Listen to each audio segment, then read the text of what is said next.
Srdačan pozdrav i dobrodošli u drugi nastavak tutoriala o 3D printanju. Ovdje ćemo prikazati moju viziju stalaka za 3D printer. Kao što vidite, stalak dolazi sa rasvjetom, ispod njega je smješten printer, a ispod printera imamo dovoljno mjesta za smještaj dvije poveće kutije u kojima držimo filament, odnosno žicu plastike za 3D printanje.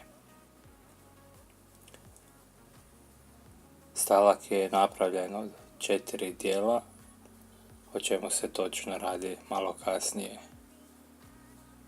u videu. Ali za početak idemo pobrojati što nam je sve potrebno da bi sastavili ovaj stalak. U biti trebamo 4 ovakva stolića. Ja sam ih kupio u crnoj boji, ima ih u bijeloj, žutoj, boji breze ili nešto tako. Onda trebamo spojne elemente, 2 komada, ne zaboravite pločice, 4 komada. Onda trebamo 4 L profila unutarnja i trebamo 4 L profila vanjska.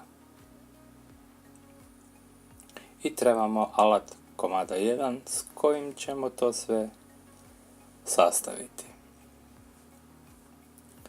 Da bi to sve učvrstili, trebamo i vijke. Ne šaku vijaka, nego kutiju vijaka. Ja sam ih odlučio nabaviti u crnoj boji, odnosno riječ je o šarafima za knauf ili ti za suhu gradnju. Pretpostavljam da ih možete kupiti bilo gdje. Ovdje su prikazane dimenzije stolića koje gotovo savršeno odgovaraju mojem printeru. Riječ je o lak stoliću koji se može kupiti u Ikei. Prodaje se, mislim, kao pomoćni stolić ili nešto tako. Cijena je bila 43 kune u vrijeme kad sam ja kupovao, a stolić dolazi ovako spakiran, rastavljen.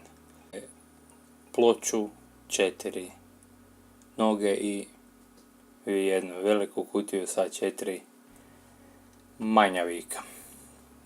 Te vike je potrebno uvrnuti u već postojeće rupe.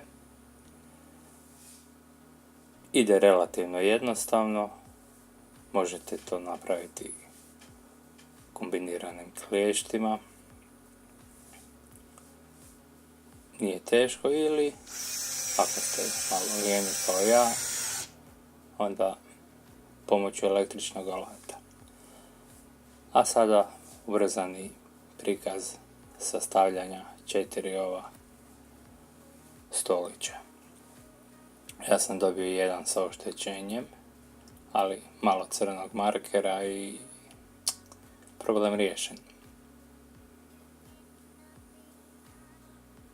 Kada ih sastavimo, to izgleda ovako. A sada je vrijeme da ih spojimo u jednu cjelinu.